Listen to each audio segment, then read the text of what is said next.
Ôi chị lấy thử chưa? Giờ bọn em bảo chúng này 5.000.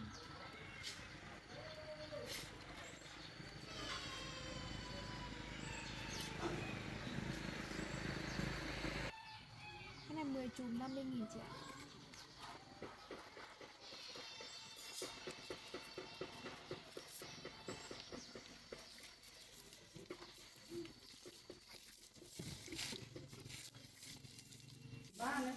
Chị không có túi ai lấy không có.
Nó nhắm mắt có chém rồi đấy. Anh ơi.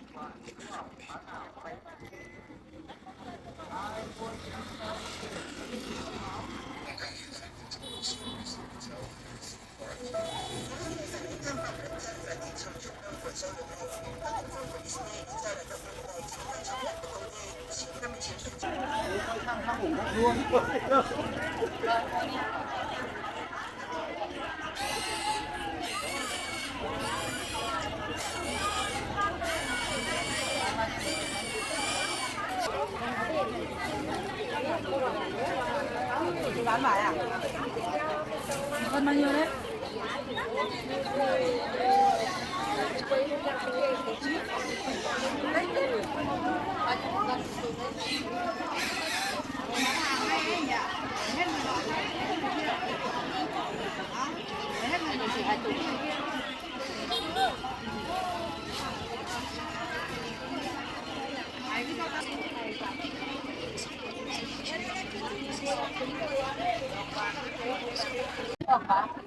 Con nhận cái ngọt rồi đấy. Rồi ạ. Túi đây, có túi không? Đấy, chị đi lấy đây. Đây, cái đây cũng được này. Thì bán sang cho mình một chùm rồi đấy. Nước một túi.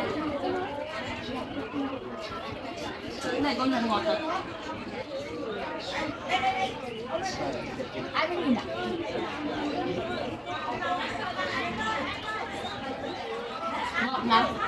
Ngọt lắm này, còn này cũng ngọt này. Anh ơi, em quả này. Anh. Đây mới đi mua nó đi.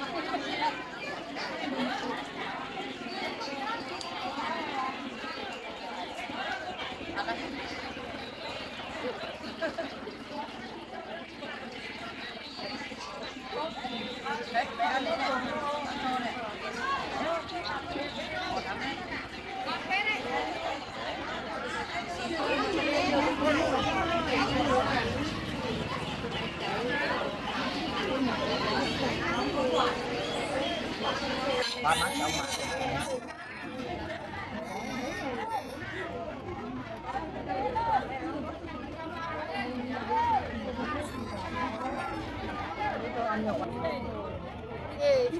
xem một cái nhảy để nhảy áo rồi chẳng chẳngปั่นโดนที่ปั่นโดแม่มันนั่งมันแม่ก็ต้องหนึ่งแม่ข้าวโดรอทีนี้ ô mày tính tủ chảy đồ muốn có gì à muốn mà bạc tả mà tay ạp như được thôi mày chế sỏng mà cái tao mày ôm lấy của mày đi nhìn á lẹ แม่มันเที่ยวก่อน mày tính nhìn gì mà nó có chút ôm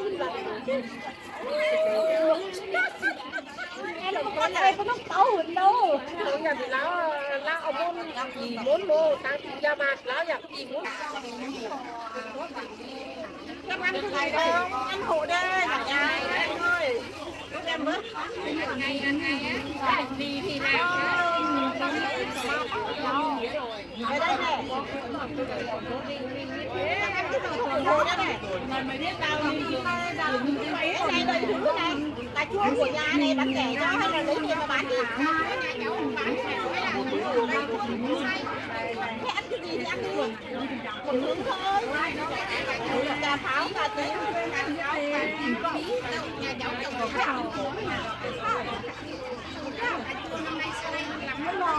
gì được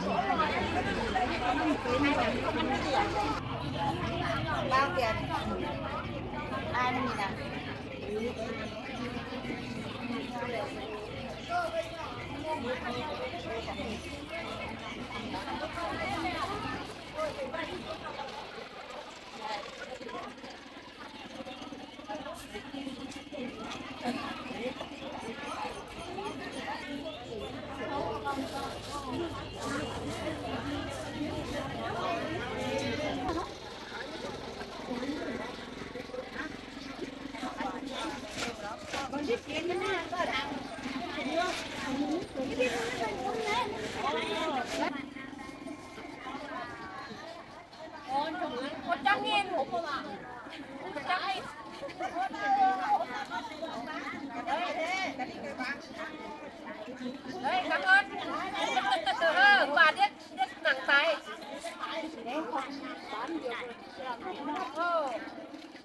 Bán được 100.000 là được rồi.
Nhau tìm được anh con mất về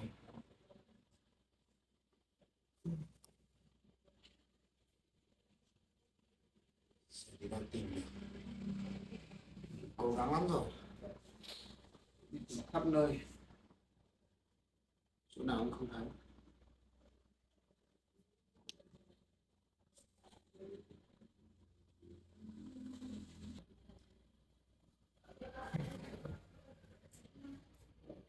Chẳng có tâm trạng nào làm được, người nào cũng lo cũng ân bận. Sau 4.000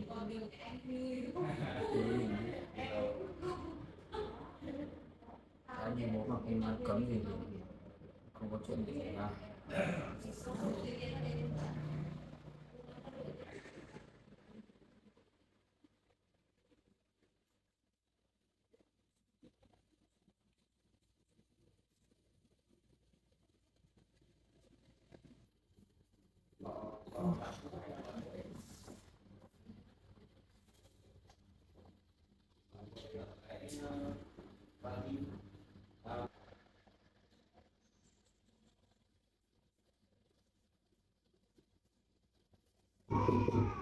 Vào đi.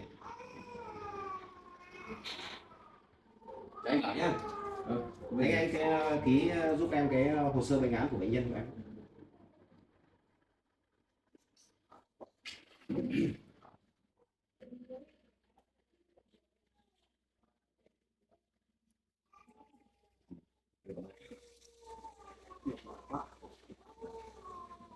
Anh bảo giờ này em thấy anh có vẻ mệt mỏi nhé. Có vấn đề gì anh? Có cái chuyện gia đình. À. Dạo này thấy em thấy anh làm việc cũng không được hiệu quả cho lắm. Có vấn đề gì không anh? Không thì là thật ra là chuyện của gia đình anh thôi. À. Anh có bạn gái mà bạn gái anh bây giờ bỏ đi rồi. À, chuyện thì bố của anh là cấm anh yêu cô ấy, bây giờ cô ấy bỏ đi anh, mà tìm không thấy. Bây giờ là do bố anh hết, bố anh cấm anh không cho yêu cô ấy, bây giờ cô ấy có con nhỏ nữa, bây giờ bỏ đi lo quá. Dạo nào dạo này nhìn thấy anh buồn bã mà mất tập trung trong công việc quá. Thôi anh ạ, chuyện gì nó cũng rồi nó cũng sẽ qua thôi. Cái gì nó cũng sẽ có cách giải quyết hết. Anh cứ bình tĩnh, rồi mọi thứ nó sẽ giải quyết dần dần giải quyết được thôi, mình sẽ tìm ra hướng giải quyết thôi. Anh bây giờ anh cứ phải bình tĩnh với lại tập trung vào công việc của em nhé. Nhiều cái công việc này nó cũng yêu cầu cái sự chính xác, với lại nó yêu cầu mình là phải con người thực sự là rất là tỉnh táo thì làm việc nó mới có hiệu quả. Cái thì anh biết rồi, qua lại cũng tâm trạng nó không vui, tôi lo lắng một chút. Thôi cố gắng thôi, cố gắng mọi thứ nó sẽ. Em cầm đơn thuốc đi lấy thuốc cho bệnh nhân. Vâng vâng. Thôi nhé.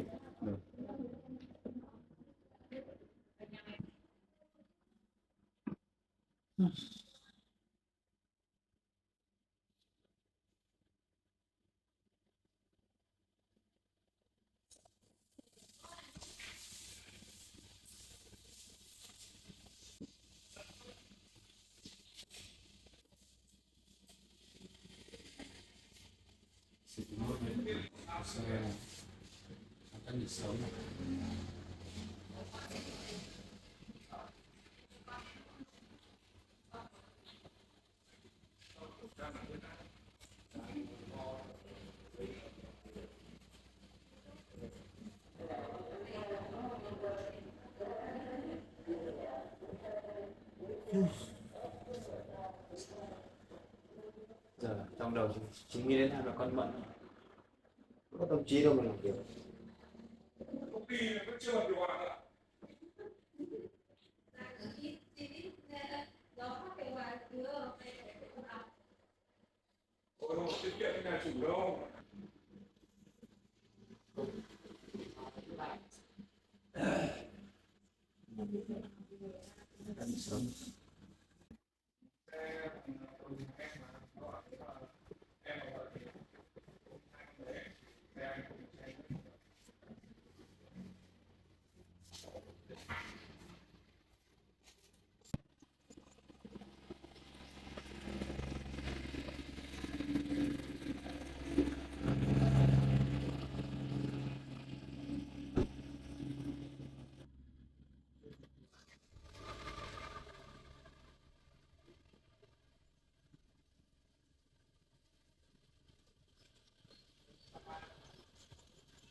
Quân qua lặn lội vào ao, quân cò mà đi ăn đêm đâu phải canh mềm lòng cổ xuống ao. Ông ơi có đấy tôi vào, tôi có lòng nào ông hãy sáo măng. Có sáo thì sáo nước trong, đừng sáo nước đục đâu lòng cò con. Nay đi quân cò mà đi ăn đêm đâu phải canh mềm lăn cổ xuống ao. Thổi tay đi, thổi tay đi, thổi tay, thổi tay, thổi tay đi, thổi tay đi, thổi tay. No, hôm nay bà khỏe kia chuyện với cháu nha. Bum, bum, bum, bum, bum. Chi, chi, chi, chi, chi, chi.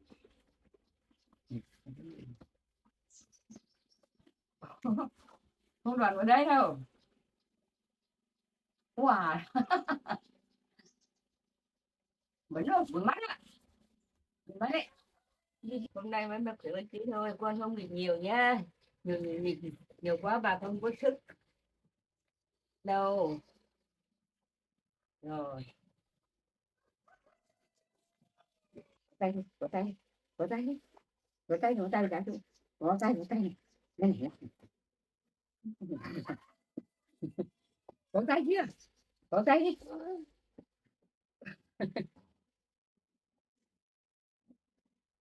Có tay. Đây, có.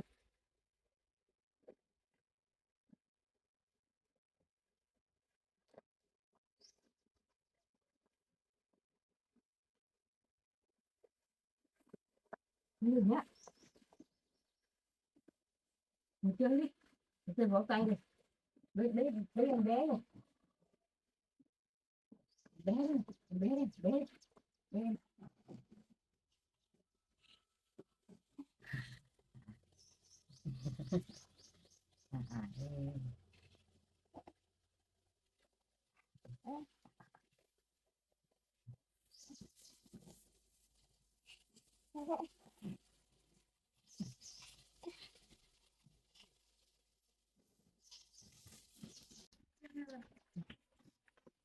Đi làm này rồi.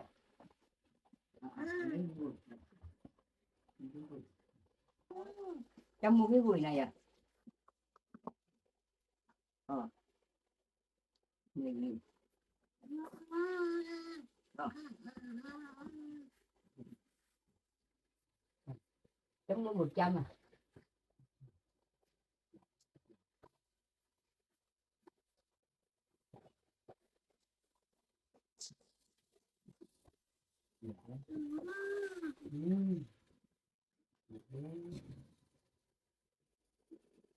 Bà đó mình kia sao ạ? Bà còn ngồi cho mình đừng mệt.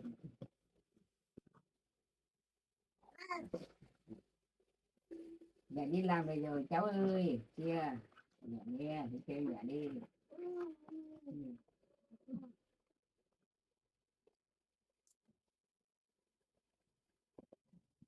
Cháu với cháu được.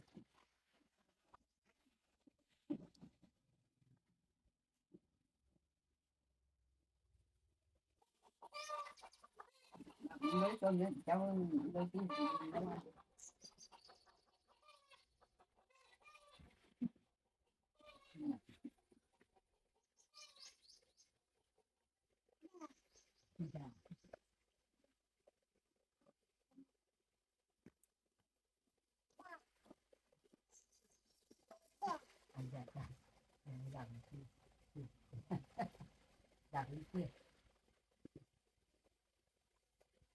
Là địa chứ ra đi ra đi, em lấy ra đi, ra ra.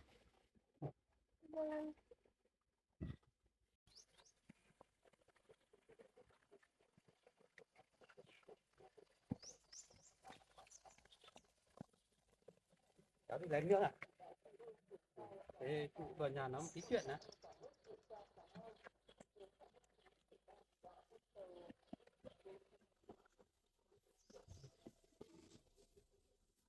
Chào bà. Vâng. Vâng. Cháu ơi. Mà cái này có ổn không? Được không? Được ạ. Được là đây là tốt lắm rồi cháu ạ. Vâng. À đỡ tí chưa? Bà cũng đỡ đấy rồi. Giờ cháu mình đi lấy thuốc về cho bà uống bà đỡ rồi. À. Còn lấy thuốc cho cháu mà. Vâng thế. Để rồi đấy. Bà ở đây có ở Lao Hồng hay là thế nào? Cũng không biết đừng nữa, không có nhà ở, cứ ở đây. À. Nếu ở Lao thì phải đi trình đến thôn cơ mới được, không thì sợ ngoài kia lại mất hàng, mất này mất nọ, cháu không chịu trách nhiệm đâu. Vâng. Bà ở chỗ khác về, nếu ở Lao thì phải làm thủ tục trình với thôn, xong là mới biết, thôn mới biết được. Khác về để cháu hỏi cho biết. Nếu ở Lao thì phải tính tiền đấy, vì nhà làm cũng mất công mất của. Bà ở lâu thì bà cũng trả tiền cho cháu. Ừ. Nhưng mà bà không có nơi ở thì bà không biết đi đâu được. Ừ. Thế thì bà trả cho nhà 1 tháng 300.000 nhá. Vâng. Ừ. Nhất thế rồi, bây giờ bà khắc dọn chúng nào làm bếp thì nên làm thì làm nhé. Vâng. Đấy nhá, đi nhá.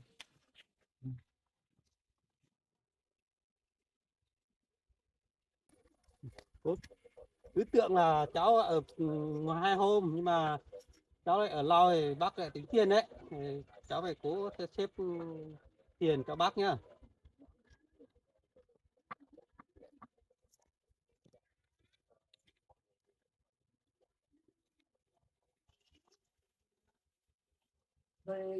Thôi cháu ạ, mình ở đây lâu thì người ta tính cái tiền làm mình cứ trả rồi.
Ở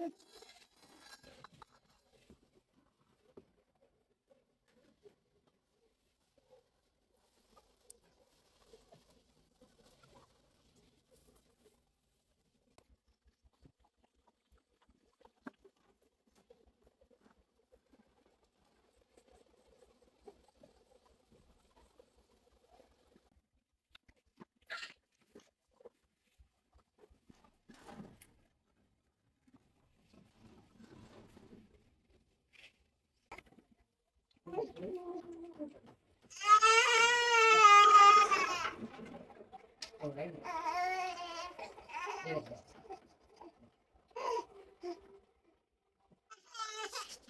đi được mấy bước rồi mình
Thank